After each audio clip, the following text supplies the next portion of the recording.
My name is Sarah. Welcome to the It is a Sarah podcast. Today it is Monday, August 18, 2025, and in this episode I want to share my handwerk perikelen, that's a Dutch word for crafty adventures from the past weeks with you. I guess I'm coming to you from the Netherlands, so excuse my Dutchy English. I love to knit, I love to crochet, and I love to talk. So that's the perfect combination for making this podcast. I make my episodes every Monday in Dutch and in English, so be sure you pick the right one. Okay, it's been a while. Welcome back. I have enjoyed summer holiday in July and August. And summer holidays officially over right now for us, so I go back to my normal routines, and making episodes on Monday is one of my normal routines, one of my favorite routines. I have a lot to share, I have a lot to tell, and I'm really looking forward to make this episode today. Let's see, I made some choices because I did a lot of knitting during our holiday. I have quite some finished objects, but I won't show all today. So I picked 3 things. At the end of the video, I will tell you a little bit more about our first campervan trip. We went to Spain. It was lovely. It was beautiful. We had so much fun. It's such a beautiful country. And I will share some footage and some thoughts at the end of this episode. So if you are interested in that, just keep watching. I also want to tell you everything about an absolutely HeartJumping project I worked on last week. My fun colorwork vest, my doodle vest. Oh, I had so much fun. I will share all about that knitting project with you in this episode, but I want to start with what I'm wearing. I'm sitting at my kitchen table. Although summer holiday is officially over in the part of the Netherlands I live, schools start today, but primary schools start today, but I only have one child at the high school and it will start tomorrow. My other kids are studying and working and they will start later. What I want to say is that they are still sleeping. It's I think 8:30 in the morning, and I want to film a little bit just before they wake up. So we might be interrupted because I don't know how late they will wake up, but I hope they will sleep long. So I'm sitting right here at the kitchen table for now, and I want to tell you everything about what I'm wearing because this is one of my favorite finished objects from summer holiday. It's my Sundae Swirl Tank. It's a pattern from Jessie Maed design, and I think she released it the end of spring or maybe the beginning of summer this year. And every now and then you have a pattern popping up on Ravelry and you immediately know I want to knit that. So I had that with this pattern. I really love the look of it. The stitch pattern, it's a combination of lace with cables. It's looking quite intimidating, I guess. An all over stitch pattern with lace and cables always might look a little bit intimidating, but it is not. It is really easy because it's all over the same, a little lace stitch pattern and a little cable stitch pattern. And in the beginning, of course, you need to get it out of the chart or out of the paper into your head and into your hands.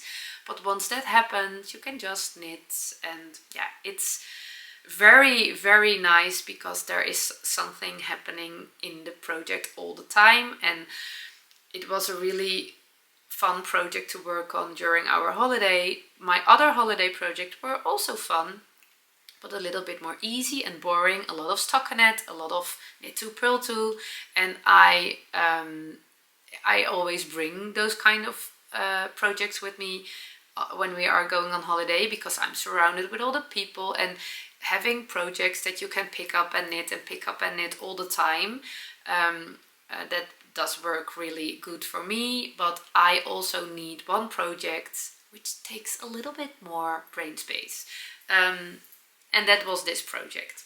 But it's not hard at all. I absolutely recommend this pattern. The one thing I really loved about this pattern when I saw it, I always print my patterns and I can't really show you without giving something away, but I will try. She made those little, I don't know how to say it in English. She made those little squares. You can see, you can mark them. When you are a to-do list maker, you know what I mean. It gives the satisfying feeling of mark such a square. Done, done, done. I always do that myself on knitting patterns. I prefer to print them and write things down. Sometimes I do it on the pattern itself, but I also use my little tiny baby knitting book for that, for those messy notes. So you have those lists. Let me show you one. Those lists you can mark down, you can keep track, especially when you work on several projects at the same time. It works for me to keep track. I didn't use it in the pattern because I actually didn't follow the written instructions but the chart, so I ended just marking at the chart as I always do, but I thought it was really clever to add it to the layout of a pattern that the knitters can mark. So I love that. Yeah, I think when you are a beginner knitter, it can be quite adventurous pattern because there is happening something all the time. Cables, lace, increasing for the shaping, the armholes, the neckline, but still she did write out it so clear that I think you can also knit it as a beginner knitter. It might be a little bit challenging. When I was a beginner knitter, I quite often had no idea what I was doing, and in the end, when I just followed the pattern, I had a garment which I could fit in. Now I'm not a beginner knitter anymore, so I do understand what I'm doing, so that's much easier. But yeah, I think it will work out. Yeah, let me share my thoughts about, I'm really happy. I don't knit in light colors often, but yeah, I think it's okay. I feel really organized when I'm wearing such a color, a light color.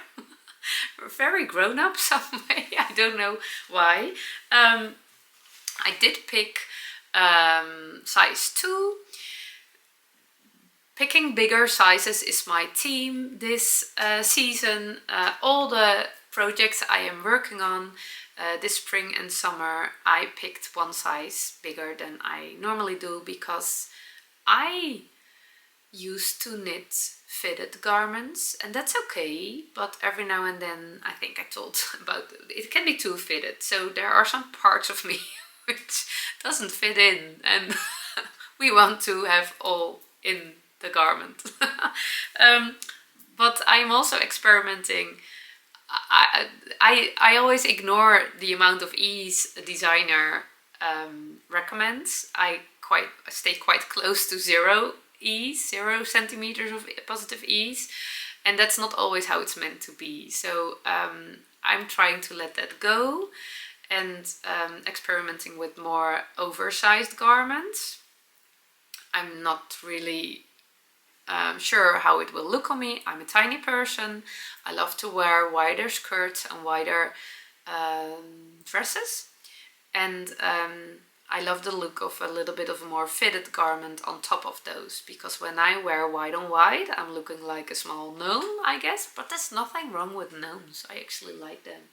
So yeah, so this is quite white, but I think it's okay. And yeah, you can only see a part of me, so I will try to film maybe on my Instagram, or maybe I don't know if I have time to add it to this video, a full front frame picture with my skirt, and so you can decide, but I think it's okay. I picked size 2.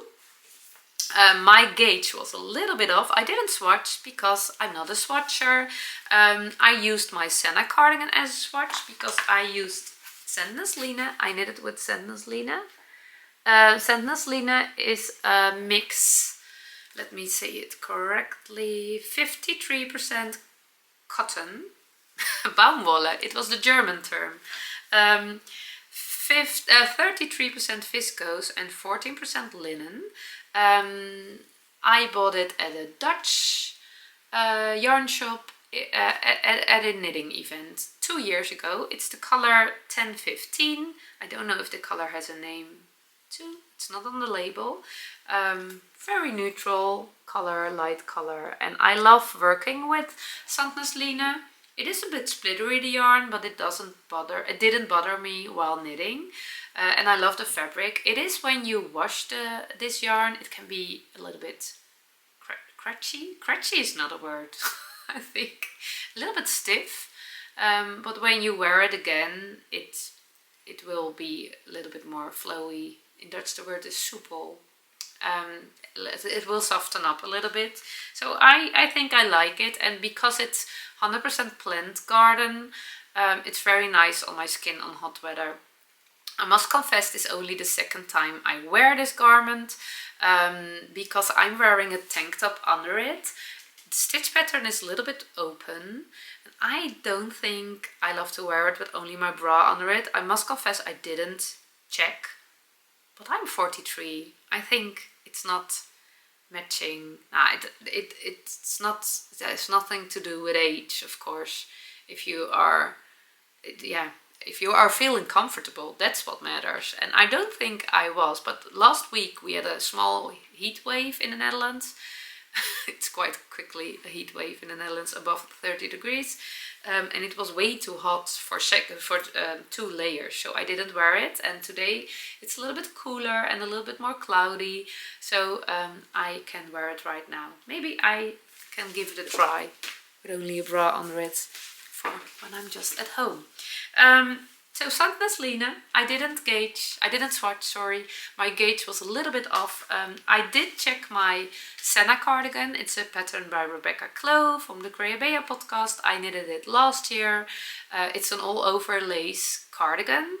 And I was really happy with my stitch pattern, with my gauge at that cardigan. So I used the same needles. It's not guaranteed when there's a year in between that you have the same gauge with the needles, but I also didn't check if I had the same gauge, but I'm happy with how it turned out, and that's what matters. I used 3mm needles for the cables and the lace part, and 2.5mm needles for the ribbing.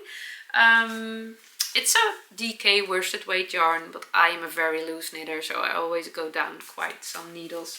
I don't know what she suggested. It doesn't really matter, but it's a nice indication. I always use the suggested needles and then go down. Although she says 3.25 and 2.75, so I only went down 1 needle. Normally I go down more, but it's okay, I'm very happy. My gauge was 21 stitches, 21, how do you say it? 21 stitches wide and 27 high. The recommended gauge was 22.32. So the width was okay, only 1 stitch off, but my row gauge was not really. Is it stitch gauge and row gauge? I think you could call it like that. My row gauge was off, 5 rows, but that was not a problem. I actually mainly focus on stitch gauge and not on row gauge, and I think no, it was not with centimeters. I just followed the chart for the increases for the armholes, but I'm really happy with how it turned out, so it didn't matter. I picked size 2. My bust circumference is 87 centimeters. I always thought it was 90, but I measured it this morning and 87.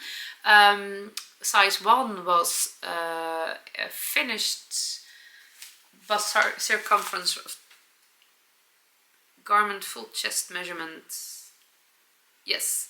80 centimeter, and size 2 should be 96.5 centimeters. We don't work with inches, so I'm sorry, but the pattern gives both measurements, inches and centimeters. 1 inch is 2.5 centimeter. But I'm not a very good calculator, so I can't calculate while I'm talking. I need some time for that. But it's in the pattern. And my final now I'm distracted. My how do you call it? My final bust circumference of the finished object is 100 centimeters. So it's a little bit wider, so I have a little bit more ease. I have 13 centimeters of positive ease, and the pattern recommends between 0 and 10 centimeters. And yeah, I think it's okay. When I would knit it again, I don't know if that will happen. I don't want you to be able to watch under my armpit. Maybe this is better. Maybe I would skip one of these, a knit to purl to in between, yeah, to make it a little bit more narrow, but it's absolutely okay. I really loved working on this pattern. I cast it on at our mini trip to Luxembourg, end of June. It's a top-down knitted garment. You start casting on with the back neck, and you immediately start with the chart, with the stitch pattern. And when I was at the point you needed to cable, I thought, oh, I don't have a cable needle with me, or I don't use cable needles, I use DPNs to cable. So I put it down, and I only picked it up when we were on our other trip to Spain. And I didn't use a DPN for cabling, because this cable, you can perfectly knit it without a cable needle. It's a 4-stitch cable, and it's all the same, so I don't know if you needed to hold it to the back. It was very easy to do it without cable needles. You just needed to twist the stitches. It worked out fine. YouTube is full of good tutorials about cabling without a cable needle. You start with knitting the back part. You do some increases for the shoulders, and then you knit some length, and then you start increasing for the armholes, all described very well, very clear. And it was really, I love those kind of patterns when there's happening something all the time, but it was not, because the stitch pattern is all over the same. It was not too challenging to do it during our holiday. When you are finished with the when you are finished with increasing for the armholes at the back, you pick up stitches for the left front, and I really love this detail. Can you see it? I'm not sure. Yeah, I really love it. And then you start knitting the left front, doing some increases for the neckline. Right front, also do the increases and attach it. Quite often when it's a high neckline, I lower it a little bit down. There are mostly 2 steps. You knit a little bit, then you do some increases to connect the left and right front together, and then you knit some centimeters before you start armholes, and I quite often turn those 2 steps around.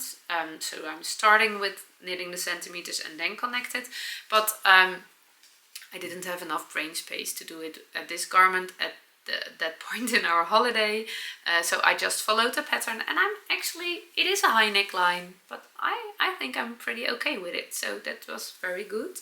Then when you also have done the increases for the armholes, you attach it all in the round, you add some stitches, there's a knit to purl to section at the underarms, and then you start knitting in the round. And at that point, yeah, for me the pattern got so intuitive. I just knew what I needed to do.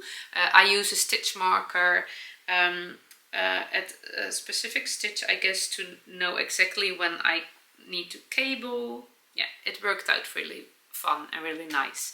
And when we were camping, I'm not a very tall person, so in the toilet buildings there are mirrors, but there were no mirrors at that camping place that I could check if the length was okay. So I asked my husband and one of the girls, and they were absolutely sure, no, stop knitting, it's perfectly fine right now, the length is good. And when I was at home, I thought, shouldn't I knit it longer? But then the object was already finished, but I think it's okay. I always love to wear my skirts high-waisted, and yeah, I think it's okay. When it would be longer, it would be it really was the gnome effect, I guess. And now because it's a little bit cropped, it's okay. I did knit it 1 centimeter longer than suggested. I didn't follow the instructions for the ribbing at the hem. It actually has a splitted hem, and the back side is a little bit longer than the front side, and my intention was to do that too, but I didn't like the look of the ribbing. You just knit the stitch pattern. It's a 4-stitch cable, a 3-stitch lace, and there are some purl stitches in between, and you just skip the lace and the cables and knitted the stitches. So you had 4 stitches, 3 stitches, and some purl stitches in between, and I didn't like the look of it. I always love it. Okay, this is not actually it. I completely understand why the cable actually would run into a 4-stitch ribbing, but I didn't love the single purl stitches in between. It was not, yeah, I didn't love the look of it, and also because you do knit to purl to at the neckline and at the armholes. I love it when it's all catched into the same stitch, ribbing stitch. So it feels a bit like boundaries, a boundary at the hem, armholes, and as if this lovely pattern is catched into knit to purl to. I love that. I'm running out of battery, so I need to change. One moment. Okay, yeah, as I said, I made some notes. I'm not quite sure if I already told it in the English episode or only in the Dutch, but I'm completely not up to date with my Ravelry projects and with my knitting book. I'm actually quite disciplined normally, keeping track of all my notes as well in my knitting book for myself as on my Ravelry page for you. But I am completely lost right now, so also my notes are not updated. I will do that, but I'm quite sure it won't happen before this episode will be online. So I did take some quick notes and it will come. But yeah, I have the information to share with you. That's what I want to say. I did measure the weight of my garment, and it was 205 grams, and I was a little bit surprised because I thought, okay, Sundae comes into 50-gram yarn balls, and I thought, did I need to break my 5th ball for only 5 grams? I couldn't remember that. So I checked in my project bag. This is a lovely project bag from a Dutch girl. I received it from her years and years ago, and she doesn't make project bags anymore, but it's one of my favorites because I actually love this. I don't know if it's vintage, but I love this fabric. I think it can use a little bit of washing, my project bag. I don't wash my project bags quite often. I should do that. I once saw a Dutch knitter who always do that at the end of the year in a Christmas holiday. Wash all your project bags. So yeah, that sounds as a good routine. I have 4 labels of Sundae, so I didn't break my 5th ball. I even have some left, so I am not sure what happened. It can be my kitchen, how do you say it? What's the word for, we call it, in Dutch we call it weegschaal. Let me search this on Google. Oh no, that's the weather app. My weather app and my Google app, they all both have blue and white, so quite often I pick the wrong one. Weegschaal. Libra? No. It's a scale, I guess. It's a scale. Yeah. Scale. My kitchen scale. I did know that word. I don't think it's very accurate. I don't have problems with cooking. I do have problems with cooking, but I don't think it has something to do with my scale, which is not working good. But I did use only 4 balls. So 1 ball of Sundae is 110 meters, so 4 makes 440 meters. I have some left, so I did use less than 440. The pattern suggested that I needed 526 meter. So I quite often need less than the pattern recommends, so that's good, but it's always a little bit of a challenge. I always buy enough yarn for a pattern. Yeah, but now I have one yarn ball left, so it's okay. I'm collecting all my drops Bel and Sandnes Line leftovers, so I can make a scrappy summer tank top one day, but we are not there yet. Yeah, really happy with this pattern, with this top. Really recommend it. It was very much fun to knit. It was very well written pattern, and I'm very happy with it. So I guess that's all I want to share with you. So now I will go back to some other normal Monday routines. I will do some cleaning, some organizing, hanging some laundry, do a little walk in the forest, and then I will come back to you later with my heart jumping project, my colorwork happy vest. And I heard someone upstairs, so the timing is perfect. My kids are awake. I will be back at you in my knitting office, I guess. When the sun will not shine, I can sit and chat with you right there. So I will see you in a minute. No, not in a minute, in a few hours.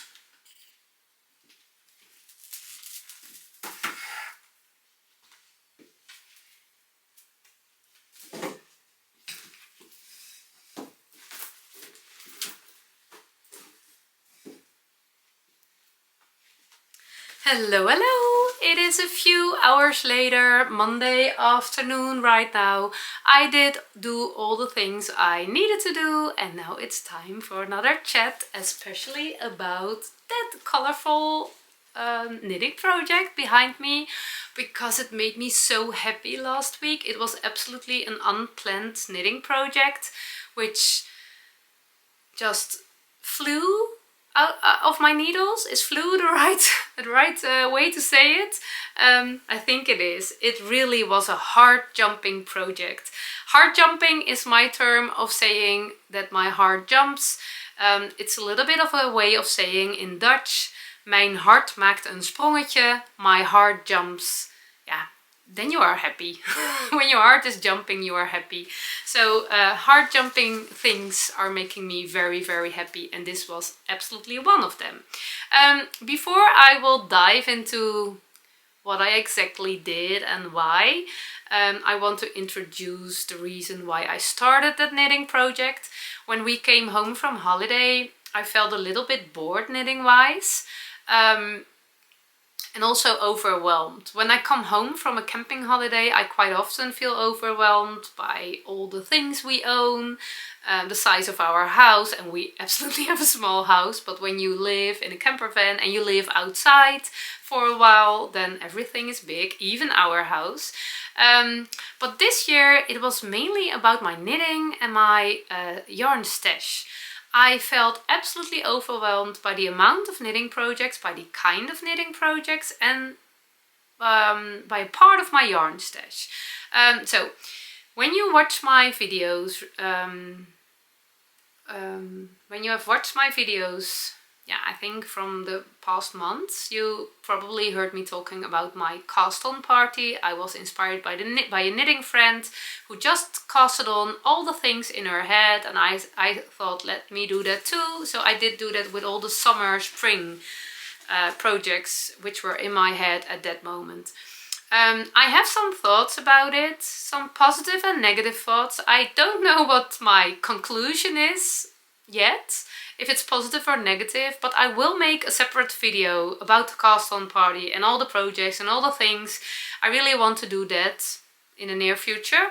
But when I came home, I felt quite overwhelmed by the amount of projects and also by the kind of projects, because they were a little bit much of the same. Easy projects with a lot of stockinette or endless knit to purl to. Not much happening, a lot of fingering weight, a lot in one color, all beautiful patterns, all beautiful projects, beautiful yarns, but boring to knit. There's quite a difference between what I love to wear and what I love to make. So yeah, I love to wear boring things, not too colorful. My favorite color is dark brown. I would be happy if I could only wear dark brown the rest of my life. I'm actually knitting in a lot of other colors, but yeah, the plain things, the plain boring things, the basic looking things, I love to wear the most. And yeah, I do wear them the most. So I did cast on a lot of those kind of things. I am absolutely a product knitter, I guess. I'm absolutely a product knitter, I guess. That's not really correct. I'm focused on the product. I love the process, but the product is giving me the direction of what I'm making. Do I want to wear that? In which color do I want to wear that? What kind of fit do I want to wear? What kind of stitch pattern do I want to wear? Those questions I ask myself when I am searching for a knitting pattern. They have all to do with the product, the end, and not with the process. What do I like to knit? Which colors do I like to work with? What kind of techniques do I want to learn? And yeah, that's most of the time a little bit of a coincidence. When I came home, so what I was knitting, what I casted on during my cast on party was much of the same. The other thing which overwhelmed me a little bit was a part of my yarn stash. It was the single skein part. I think it's quite recognizable for a lot of knitters. Single skeins. When you are going to a knitting event or a yarn shop, there are always coming single skeins with you to your home. Single skeins are easy to buy, especially when you start knitting or maybe crochet. For me, it started when I started knitting. Crochet was different. The single skeins were safe. Not too much money, a lot of hand-dyed yarn, quite expensive, which I think is completely right, and it is a little piece of art, so I totally agree with the prices. But hand-dyed yarn in sweater quantities, yeah, I need to think a little bit more about that. And a single skein, it's okay, it's in my bag before I know it, yeah. So I have a lot of single skeins, bought myself, but also skeins, yarns, beautiful yarns, which were gifted to me by people, by yarn shops, whatever. So my collection of single skeins is a little bit, I say a little bit, lot in the wrong context, I guess. It's overwhelming, it's too much, because I don't have a lot of single skein knitting patterns, knitting projects on my wish list, and I have knitted a lot of socks, and I'm still knitting socks, but yeah, it's just too much. So I felt overwhelmed by that too. And then I came to a certain basket which I immediately want to work with, and it's actually not really single skein.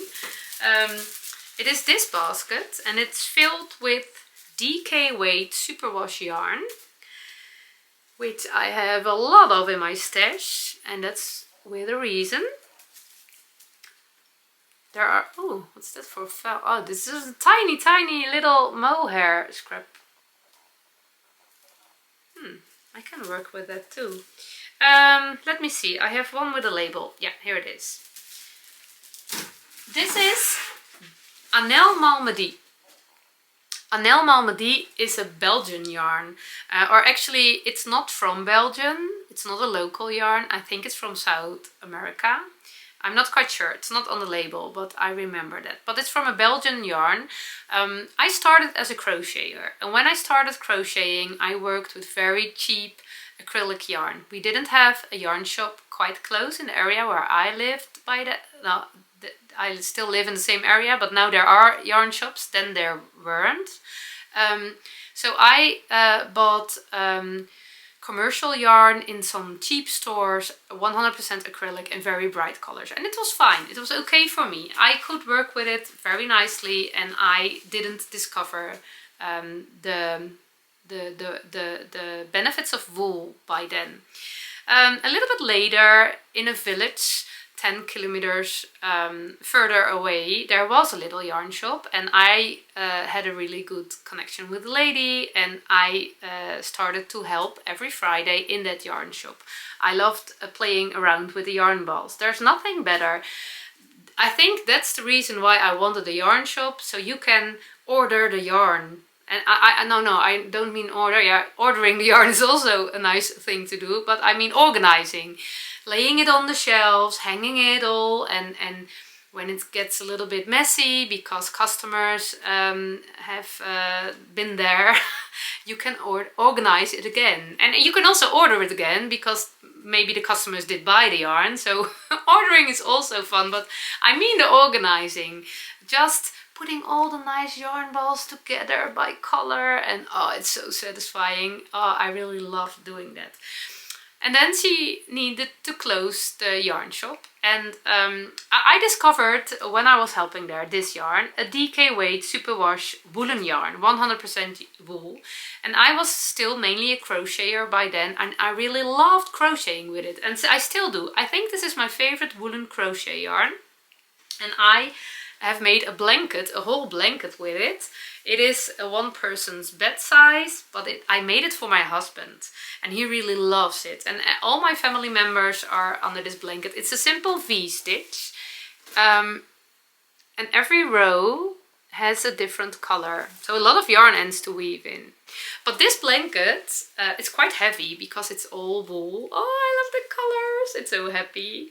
This blanket, I think it's already 10 years old, and it's still looking very, very good. It's always at our couch, and quite often there's someone under it or on it or whatever. It's the most used handmade project in our house, I guess. And it's still looking very beautiful. A little bit of pilling every now and then, but you can hardly notice. You can hardly notice a little bit. We don't complain about that little fuss. Not after 10 years.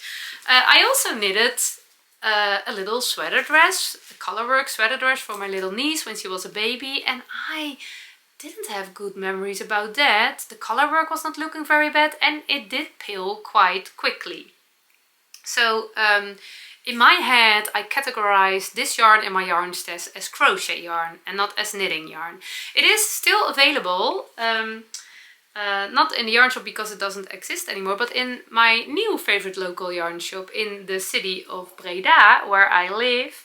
Anel Mama di La Boutique Perido, the shop owner Geraldine, she sells the yarn. So if you are looking for good crochet yarn, I absolutely advise this one. Although non-superwash yarn is also good for crocheting, but crocheting eats a lot of more yarn, and it's a little bit cheaper, this one. So yeah, I really love it. But when the shop 10 years ago closed, I could buy all the yarn for a very reasonable price. Of course, she needed to sell as much yarn as possible because she needed to close the shop, and she offered me a very lovely price. So I bought all the yarn balls in the colors I loved. And it were hundreds. And I thought, this is my favorite yarn. I don't need to buy anything else the rest of my life. And then I discovered the non-superwash yarn. So it was not my favorite yarn anymore, but that's a detail. Don't tell my husband, he knows.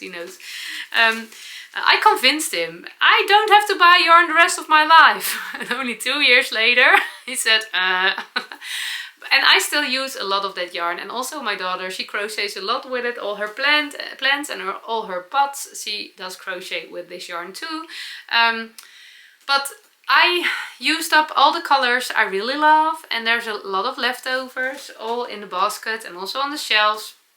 And I really felt the need to work a little bit through that yarn. I can do that endless. So that was the reason I picked this basket in all the different colors. I have a lot of colors in the basket. And as I said, there are some yarn balls from other brands, but as I said, there's a lot happening color-wise, and a lot of my favorite colors are already gone. But Last week I really felt the need to play, so I casted on a ribbing, a Calidez vest. I shared a lot about the Calidez vest. It's a knitting pattern from JenJoyce Designs. It's actually a little bit of a knitting recipe for a sleeveless vest. I really love it. It took me some effort to understand the pattern because it's not really a pattern but a recipe, and I'm a little bit of a clumsy person. I learn by doing. And reading a pattern from paper is something I think it's very difficult. I can't imagine when I'm reading it for paper. I need to make it so I can understand it. In my beginner knitting years, I think I told it this morning also, I just had no idea what I was doing, but as long as I followed the pattern, there was suddenly the thing I wanted to make. And now I do know what I'm doing, but because this is written a little bit differently, more as a recipe, I got confused. And it has absolutely nothing to do with the pattern, but all with me. But I know there are more people working the same as I do, so that's why I mention it. But I really love this pattern. I absolutely love the Calidez vest. I made several pieces earlier this year, and I think the sleeveless vest is popular right now, and I can completely understand why, because it's the perfect item to wear. You can wear it sleeveless with only a tank top under it, or a short sleeve t-shirt or a long sleeve t-shirt. You can wear a thick woolen vest, cardigan over it. It's a bit confusing because the Dutch word for cardigan is vest. Yeah, so it's perfect. I really love it. I want hundreds of it in my wardrobe. Now that's not true. That's actually true, but that's not realistic. Not necessary at all. But I casted on the Calidez vest, and I did pick the same amount of stitches as I did for my scrappy lead cardigan. This was also a scrappy project. As I said, I love working colorwork projects. No, it's not colorwork, colorful projects.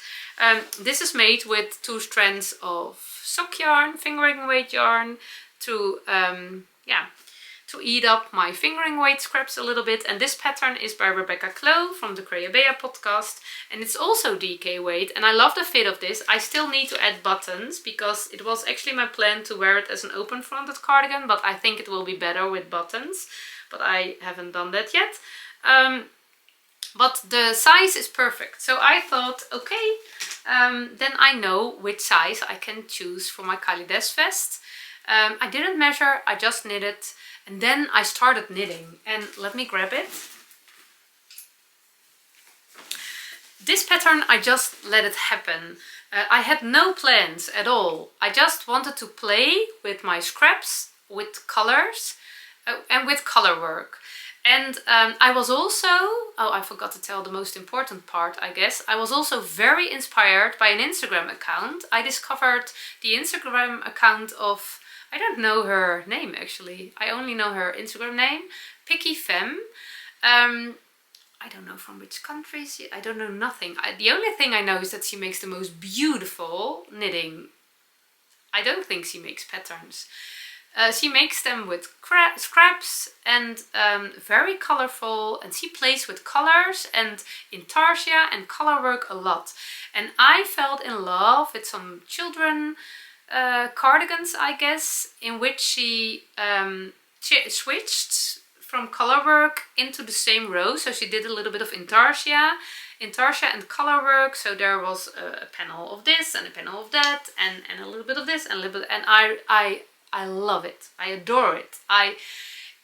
The bright colors, she used very bright colors. I really loved those, and that was dark brown is my favorite color. But when I started as a crocheter, I was much more working with dark brown and brighter colors.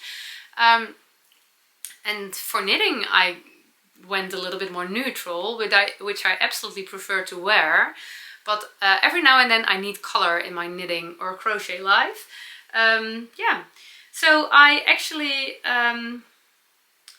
started knitting, and I used some, maybe you recognize them, I used some charts from the Colorwork Cuff Club from Summer Lee, volume 1. There's a volume 2 right now. I didn't buy that. I didn't knit all the socks last year, and that was also not my intention, but I really love a lot of charts she shared. So I think this one, I'm quite sure, but this was also in a book, I guess.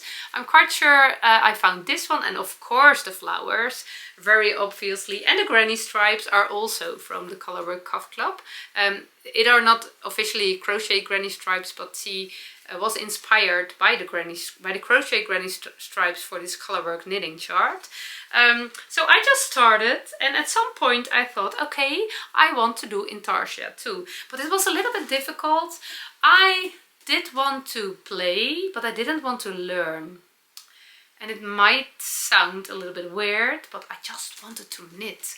It was also, I was in a specific hormonal state at that point. My husband and my kids, they know that it's better to keep some distance those days and not take me too serious, or not ask me too much or too difficult questions, because I can react a little bit different than I normally do. I experienced that myself too now. Because I was knitting and I was starting intarsia, and then I thought, okay, shall I watch a tutorial? No! I just want to knit, but you don't know how. I don't care. I figure it out. And it was a sort of intern conflict between my hormonal Sarah and my reasonable Sarah, and the hormonal absolutely did win. She always wins.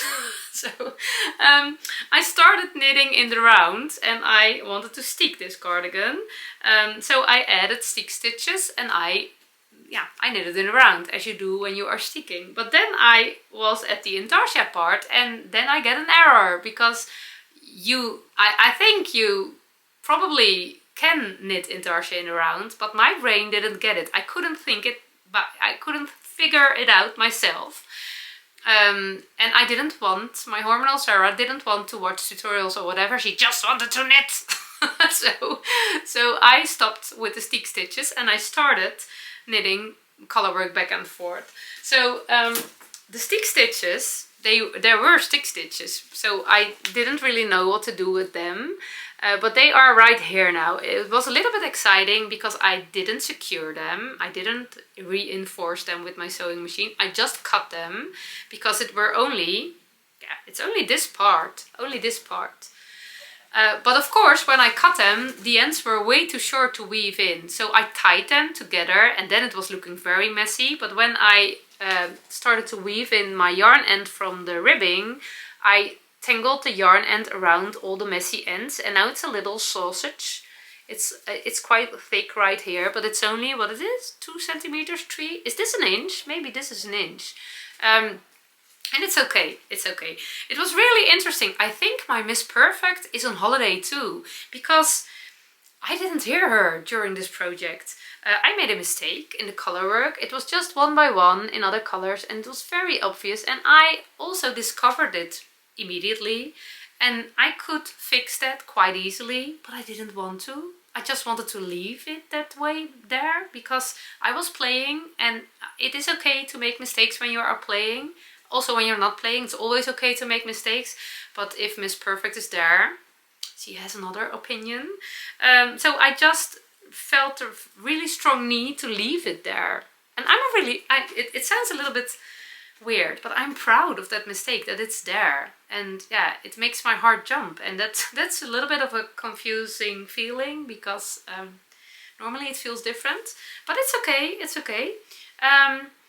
And then, yeah, of course the flowers. This was why I bought the Colorwork Cuff Club, because I love the socks with the flowers. And then I have another intarsia part. Yeah, the intarsia, the knitting back and forth, it was quite a challenge. The colorwork knitting back and forth, I had never done that before, but it was actually quite easily. When you are knitting purlwise at the wrong side, you can't really see your color work very clear, so it's a little bit more challenging to know which color you want to knit with, but I had very easy stitch patterns, so it was not really a problem. The problem was in the turning. Because you knit back and forth, you need to turn your work, and what do you need to do when you turn your work? I tangled the yarns together. I wrapped the one yarn around the other, but in a certain way it was not really working out, and I didn't want to watch any tutorials. I know, but it's okay, it was okay. And especially this part, the between the regular color work and this intarsia part, it was really looking messy. I have no intarsia experience, only then the little fox I knitted before we went on holiday. That was my only intarsia experience. But when it was looking very messy, but when I did weave in all the yarn ends, it's okay right now. So I had another intarsia part. I found this colorwork chart on Pinterest. I did use Pinterest a lot before I started using Ravelry, and nowadays I don't use Pinterest, but when I am searching for embroidery patterns, the woolly tattoos, I use Pinterest. And also you can find lovely knitting charts to play with. So I think I have one. the most simple one is from my Knitting Vogue stitch pattern diary. So those were the three sources: Colorwork Cuff Club, Pinterest, and the Vogue Stitch Dictionary. It's not a diary, it's a dictionary. So I think I used those, and all very plain and very easy. When I did the second colorwork, the same, the transition from the one chart to the other was not very good, and also the point of starting the new chart was not the best point. As you can see, I could have done that better. But I didn't want to think about it, so it was okay.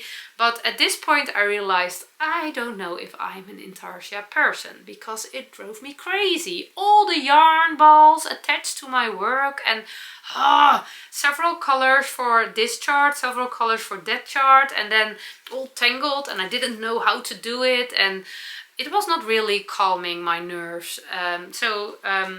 At that point I think I stopped intarsia and I just switched to colorwork, different colorwork charts, and yeah, that was better. But still the colorwork knitting back and forth made my work a little bit messy, especially visible at the points where I needed to pick up yarns. Normally that's looking quite smooth, and I love that. As a knitter, you love the details, but it's looking messy and a bit too wide. There is a point where it's very bad. This point. Look, this is way too wide, and normally I don't have that.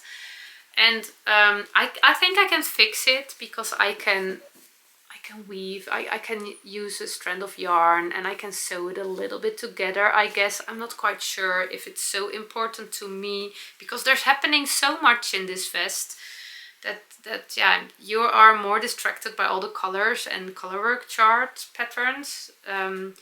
But I really love those neat details, the little edge, the little ridge of stitches. That's really hard jumping to me, so it's annoying for me that it's not always happening right here, but I think it's okay.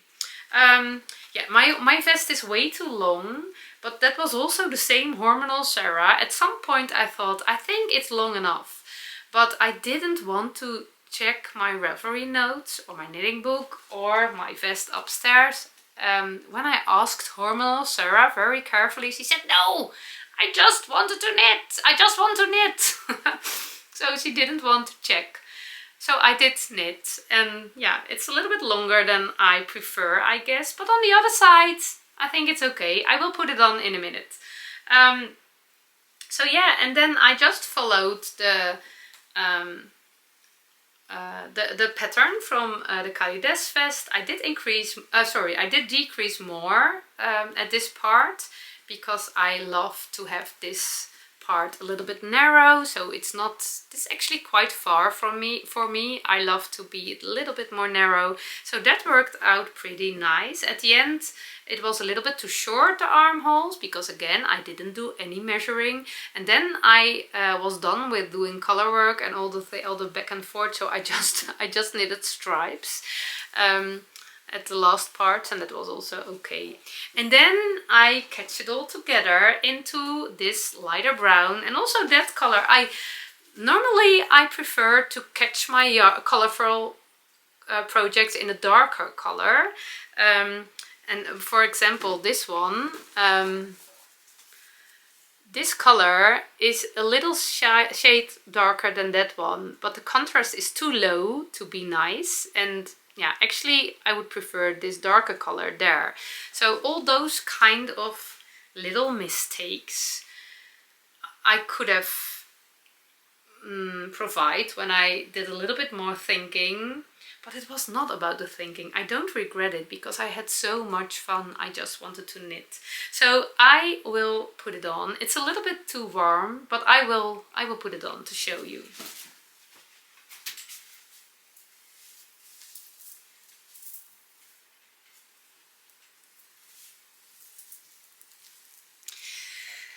So, as you can see, it's a little bit too narrow, and that surprised me because I used the same amount of stitches as my Liefs cardigan, and that one is perfect. But I think I underestimated the effect of color work on my gauge. I didn't measure actually yet. I don't know if I will do that, but yeah, it's just a little bit too small. So if I take a little bit more distance, maybe you can see. Yeah, as you can see, it is quite long, longer than I normally have, and it's quite narrow. There's too much black right here. If I wanted to button it all up, it would definitely be too tight. There would be too much force on the buttons. But I think I have the solution. When I add one button, and I'm not sure if I need to place it under my breast or on the widest part of my breast. I need to figure out that. But when I make one button, then the problem is okay. And then I think I actually like to wear it, because then this is a beautiful V-shaped neckline. And yeah, the length is quite long, but yeah, it's okay, I guess. I think it was not meant to wear, but I think I will love to wear it, especially on certain days, even when it's actually too bright, brighter than I normally love. On some days I love to wear colorful, bright garments. So, are we okay this way? And I actually also like it as a sleeveless vest. It's a little bit itchy. It's superwash yarn. It's not merino yarn. And when I can have superwash yarn on my bare skin perfectly when it's, I think, under 25 degrees. And today it's a little bit, I think it's 26 or 27 degrees. But here at the attic, I always close the windows and the door when I'm filming, because I feel a little bit awkward when everybody can listen in the gardens. We have all the gardens in a row, all our houses are attached. We live in the city, so there's not much privacy. So temperature is quite high right now at the moment. So now it feels a little bit itchy. But I think I can wear it this way. Later this week it will cool down a bit, so then it will be perfect. But also with a short sleeve t-shirt under it, or a long sleeve t-shirt. Or, as I said, in winter as an extra layer with a big long cardigan over it. It would be lovely because it would be a detail. I have my big silly cardigan and my Sundae cardigan, and then I just have a long sleeve under it, and then the big cardigan, and you have the detail of the brighter colors, peekaboo, under the upper woolly layer. I think I really love that. So I'm really happy, and I'm really, it's perfect how it is. So yeah. That was actually unexpected. And again, this was a process knit, so the focus was not on the product. But it's really heart jumping that this process, which gave me so much fun, also gives me a nice finished object, a wearable finished object. Okay, I will change to my summer top again because I feel quite warm, and then I will come back to you.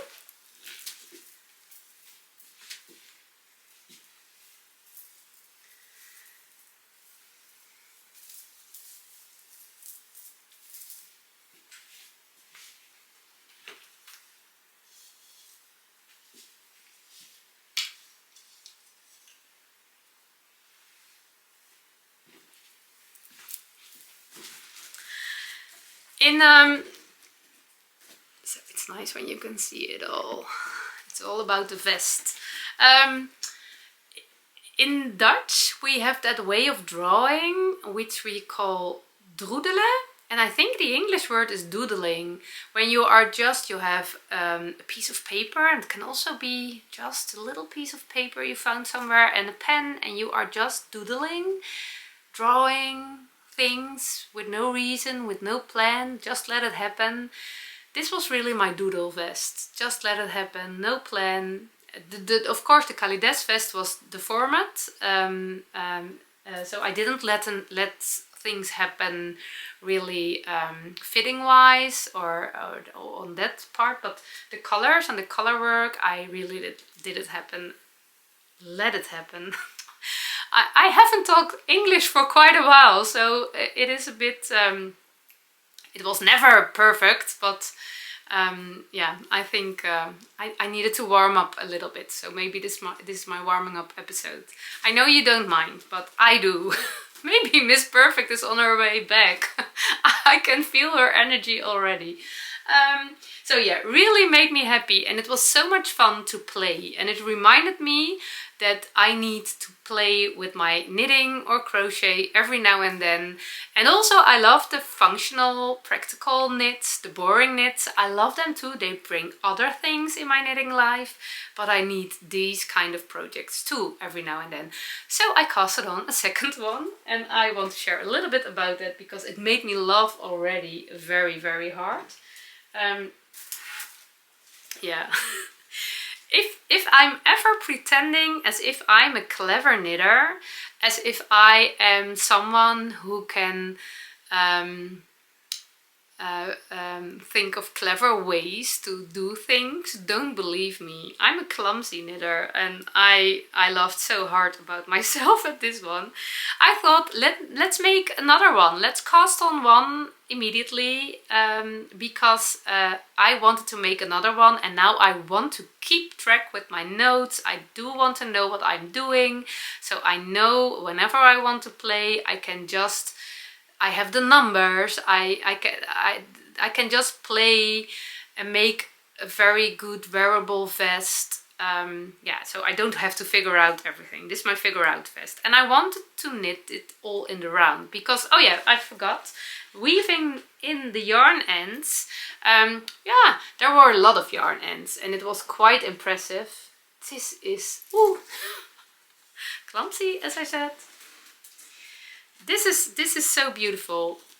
Put your yarn ends in a nice wooden bowl and keep it on your table. I just can't put it away. I always save my yarn ends to use as stuff to fill things with, but it's making me happy. This color combination, the brown with the colors. Where was I at? Oh, weaving in the yarn ends. I thought my second one I want to stick, and I really want to stick. I don't want to do intarsia anymore. I'm not a intarsia person right now, I guess. I maybe another time, but it's not really relaxing, all the different yarn balls. But I wanted to do color work, so I thought let me make the Calidez vest with a stick for the button band, a stick for the neckline, and sticks for the armholes. I once did that with that pink, oh, I don't know the name, the pattern by Skein there. That was the first time I did sticks for the armholes and the neckline, and I really love doing that. So I want to figure out how I could do that on the Calidez vest. So I cast it on, after the ribbing, I cast it on stick stitches, and I chose a stitch pattern, a 1x1 colorwork chart, and inspired by the sea glass pattern from Wool and Pine. I have one of the patterns for the cardigan, but I never made one. But just for your yarn scraps, knit one, no, it's all knit one with one color and the other one with the other color. It's really easy peasy color work, really satisfying, and the colors, they blend in such a nice way. So I love doing that, and it was actually my plan to make the whole Calidez vest with this stitch pattern. And at some point I thought, this is weird. I'm knitting in a round, but I'm not knitting in a round, because this happened. And I was a bit confused. What is happening? And then I realized when you are knitting in a round, but you are changing colors every round and you break your yarn every round, there's nothing attached. You're not knitting in a round. So my stick, only the first one, because I did do that, only the first one is in the round. And the rest is not attached. There are stick stitches. There are 3 here and 2 there. But they are not attached because I cut the yarn and I attached 2 other colors. So I felt so clumsy. I thought, I'm clever, I'm gonna stick, I will figure it out. And then I am at this point. So as I said, a clumsy knitter. My brain doesn't work that way. My brain needs to do it. Sometimes makes mistakes, needs to make mistakes to understand it. And now I understand. So yeah. I will figure it out. It's not a problem. I can still secure, reinforce with my sewing machine, I guess. So I don't have to weave in all the yarn ends. But I got a little bit bored. So I thought, shall I rip it out and make more something like that? And then I realized, no, it is a playing vest. So you can start with other color work right now. You don't have to rip it out. You can just leave it that way and start playing further. And that made me really happy, so I will do that, and then it definitely will be in the round, so there will be new stick stitches. No, I don't need to make more stick stitches because they are already there. But the stick stitches will be attached, and then my plan will come, I guess, as I planned. So I will do that, and I will have all kinds of ideas for the chart. I don't feel the need, I'm not a designer, I don't feel the need to create my own chart at this point or my own pattern. There are so many beautiful things I just want to play around with a little bit. So I know you have apps and websites where you can make your own charts, but yeah, I don't feel it right now. Maybe it will come when I have played a lot, but not at this moment. Just, yeah, I just want to search for a nice chart. I don't know where. When I decided I could just knit further, I stopped knitting on it because another project catched my attention. But it's really fun that it's laying there, it's on my needles, and I can work on it whenever I want to play. And yeah, apparently the necessity for playing is a little bit lower right now. I've played enough last week, and now I can go back to my boring knits because I want to show it quickly to you. I have one quite close to finishing, and when I'm quite close to finishing a project, I can't put it away. I just want to finish it. It is my salty air tea. I didn't bring it with me on holiday, and it's looking like a big cranky mess. Cranky or crankly? Crankly, denk ik. Oh, denk ik is Dutch. Denk ik means I think. In Dutch we call it gekreukt. I just finished this sleeve this morning, the first one, and I only need to do the second one and weave in the yarn ends. I'm very curious how this will work out, especially the fit. As I said, I'm picking one size bigger for every project. So also for this one, and this is my round yoke experiment. Will a round yoke fit better around my shoulders when I pick a bigger size? But it's all bigger, of course, and it's quite a deep yoke, so I have no idea how the fit will be. And also it's knitting for olive merino, so also merino can grow a little bit, so I hope blocking will affect it because I knitted quite messy. I'm not a neat knitter, my stitches are dancing, and although I love dancing, I really have to force myself to think dancing is something positive. Dancing knit stitches are not always positive. But I hope blocking will make it better. So I am really curious how it will work out. So my attention is here right now, and of course I will keep you updated. Okay, this was it for now. We are almost at the summer holiday part. I think it will be a long episode. That was not really my plan, but just too much to tell. There's one thing I want to share in this episode, and that's I use Instagram. You can find me on Instagram at itisasarah2, and I always used Dutch, the Dutch language in the Instagram.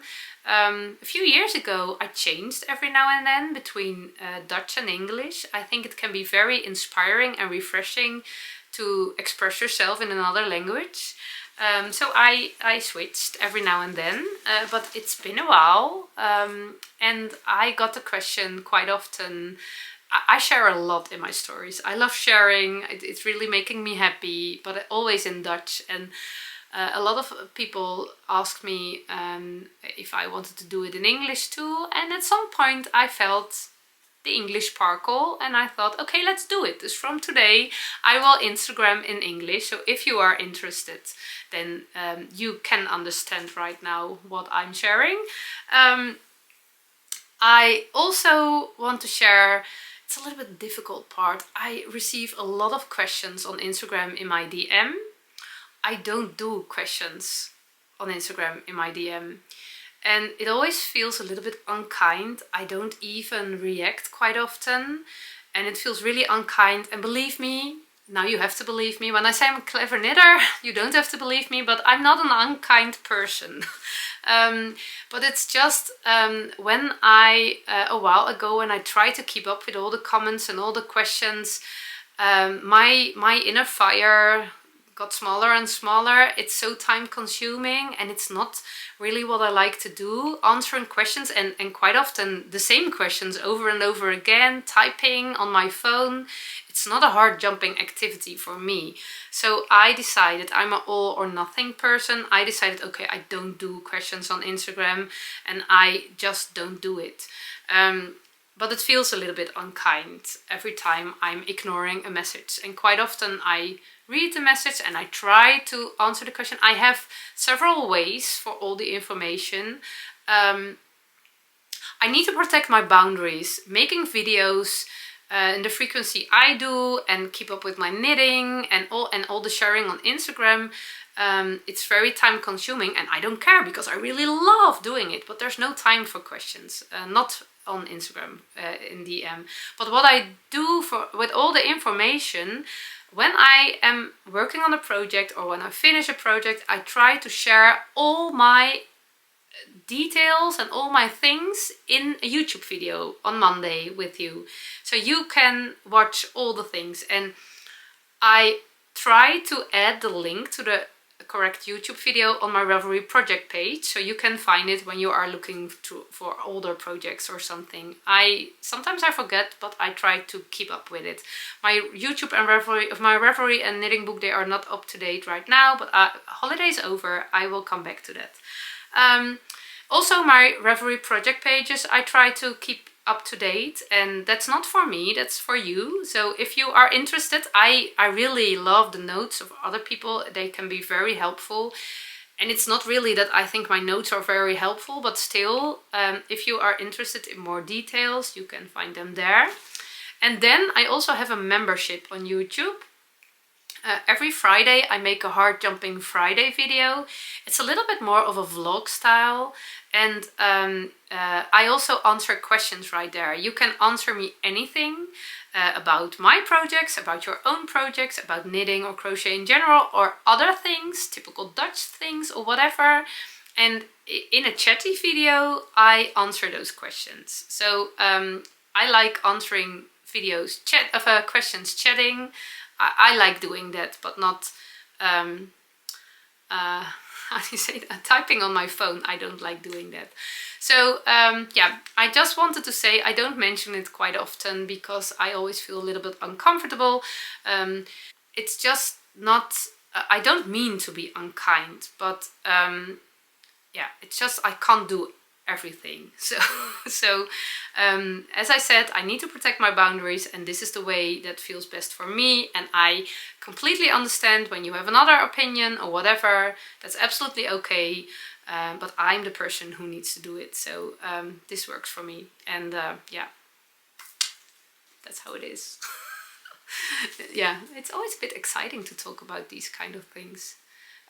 Okay, let's go to something more easy and relaxing. The holiday in Spain. We went on a 4-week camper van trip in Spain, and it was really beautiful. Such a beautiful country. A little bit surprising for me. Not that it was beautiful, but the temperature I will tell you all about. I put all my Instagram footage together, and I am chatting you a little bit through it, the voiceover. It's not really knitting or crochet. You do see a little bit of knitting or crochet, of course, because I did it during holiday, but it's just if you love watching and hearing my thoughts about the holiday, then you are welcome to watch. So let's go to that, and I want to say already, I think I will say it again, but thank you for watching, thank you for being here. I hope to see you next time. Next Monday there will be a video, and again, the Heart Jumping Friday videos, they are always on Fridays. All the information you can find down below in the show notes, and if you have a question about it, please send me an email to itisasarah@gmail.com. Okay, bye bye! Hello! In the last part of this episode, I want to bring you back with me to Spain, the beautiful country in which we spent our summer holiday, our first big camper van trip.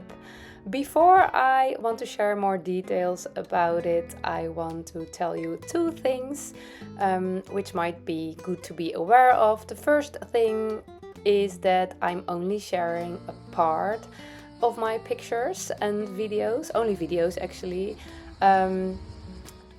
I made the choice to not share pictures or videos in which you can see my family members on social media, and that means that it's not really giving a correct view of my holiday life. It's only a selection, and I think it's good to mention, I think you are always only giving a selection, a little piece of your life which you are showing on social media, but sometimes we forget.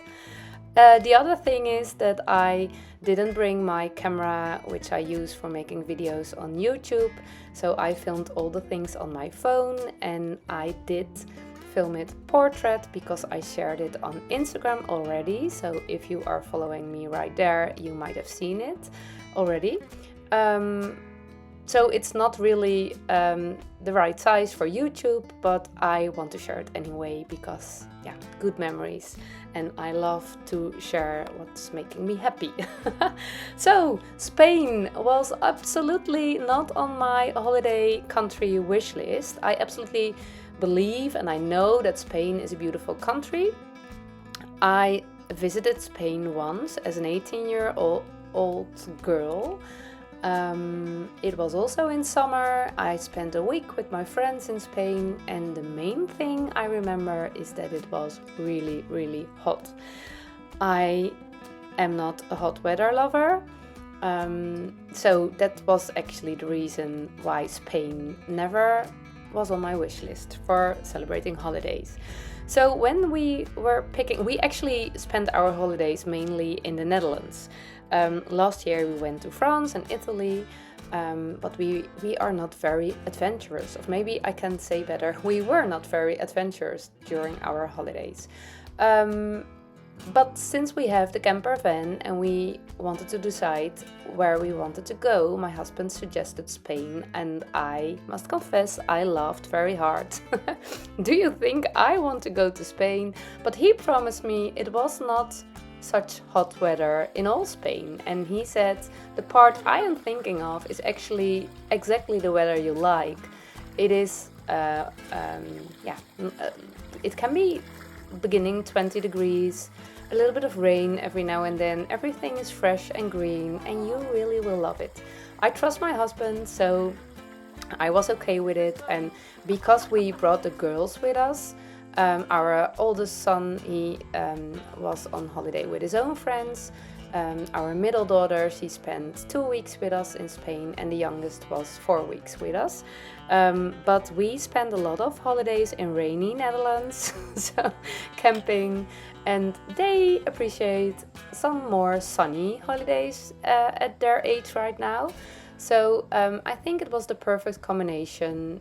Lovely sunny weather, totally different surroundings than we are used to, but still not too hot. And my husband didn't lie, the weather was perfect for us, and certainly for me. It was never warmer than 30 degrees. It was, we didn't have a lot of rain, only 2 or 3 times, and yeah, it was just perfect. The evenings it cooled down quite a bit, so yeah, absolutely lovely climate there, and I had no idea. And I'm so happy he suggested Spain because it's such a lovely country. I completely fell in love with it. It is so beautiful. We started actually a little bit in the south of France, and then we started in Bilbao and we traveled along the northern coast, and it was so beautiful. All was fresh and green, and there were nice lovely beaches, and they were laying in between some hills, and I have to search, in a bay, that's the word. I guess it's quite similar to the Dutch word bij, and it was perfect. And then we went to the Picos, that's an area of mountains a little bit lower. Although it was not low, the mountains were high, but a little bit more lower than the beach, of course. And we did a lot of hiking. We really love to hike. We really are nature lovers. When you are visiting other countries, a lot of things can be interesting. Culture things, architect, art, but also the food. But we love a little bit of that every now and then too. But we really are focused on the nature.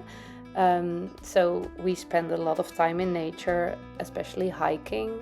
My husband is a very enthusiastic hiker, and me and the girls, we love hiking too.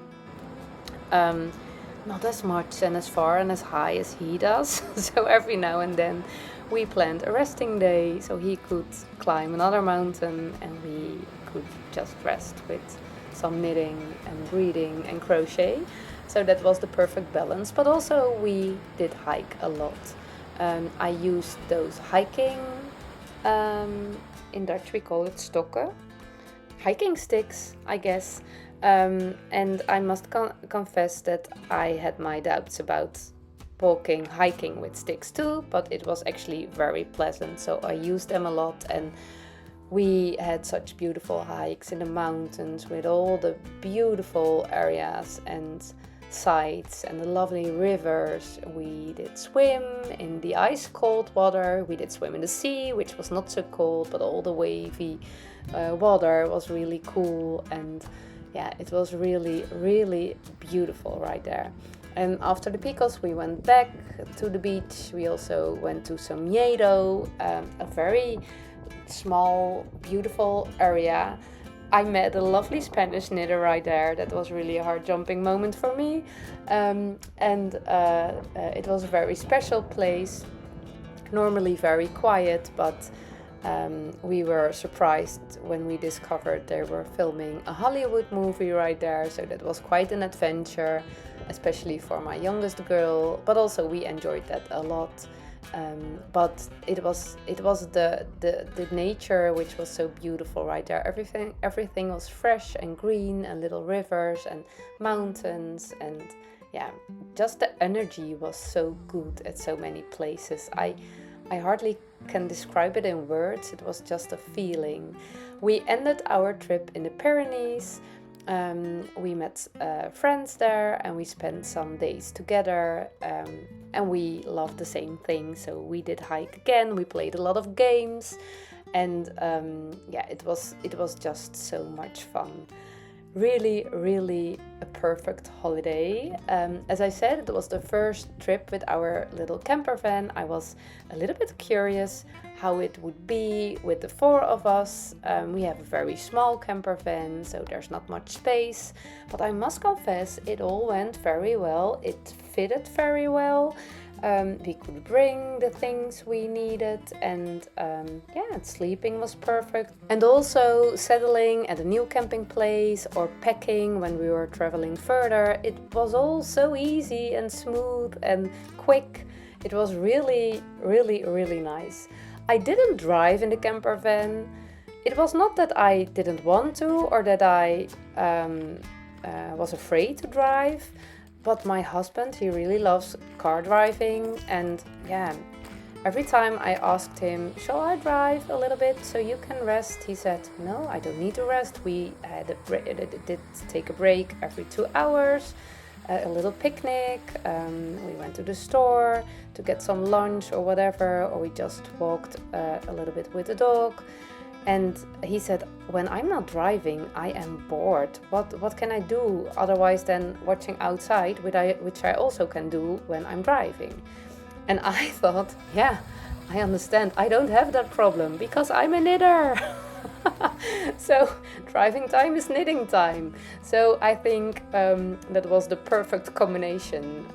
A husband who loves car driving and as a knitter, that is really nice. So I didn't drive and I did a lot of knitting. I was mainly sitting in at the back side of the camper van. The girls want to sit in front, so they can choose the music, and you know how it works. And it was very luxury to sit there. I had a table, my knitting. Yeah, traveling was very comfortable this way, so it was really good. We didn't booked any camping places. Yeah, only the last one because we spent there some time with friends. They asked if there was a place for us at the camping place. So that was the only thing we booked, and the rest was just my husband was driving, and when we were in the area we wanted to be, the girls and I, we searched. We used 2 apps on our phones. One is called Camper Contact and the other one is called Park for Night, and we could see all the spots in the area, and we picked one, and we were always lucky. We could always stay at the camping place, so that was really nice, and we were very flexible and free this way. When we checked the weather forecast and there was some rain expected in a certain area, we decided to go to another area, and it really worked out pretty good. So traveling with the camper van was really lovely.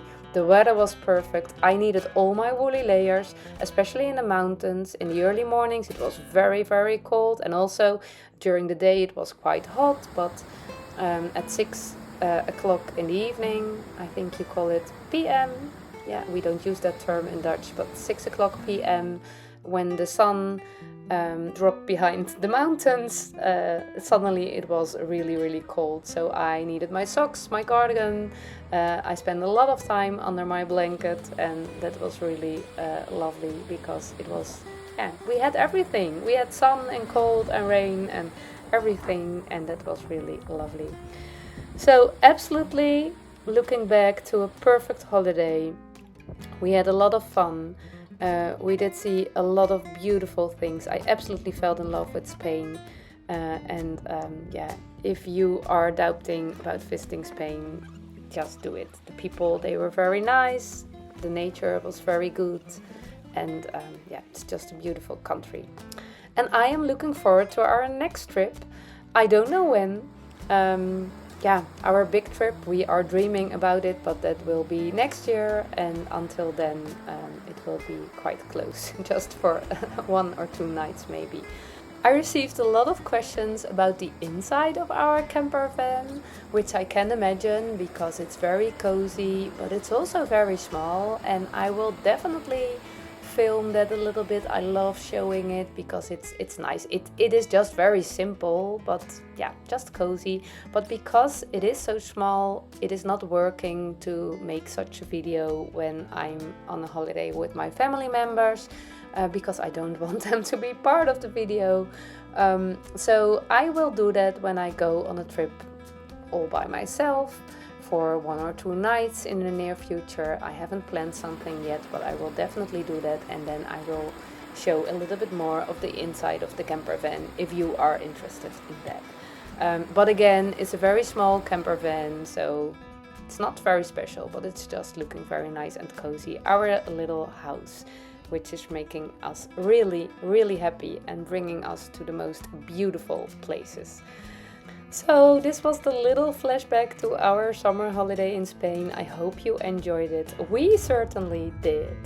Okay, this was it for this week. Thank you for watching. I hope to see you next week with a regular Monday episode, or maybe you are part of the HeartJumping Friday membership. If you are interested in that, you can find all the information in the show notes, and then I will see you coming Friday. Thank you for watching. I hope you have a very good, nice week with enough heart jumping moments. If you can't find them, create them. Bye bye!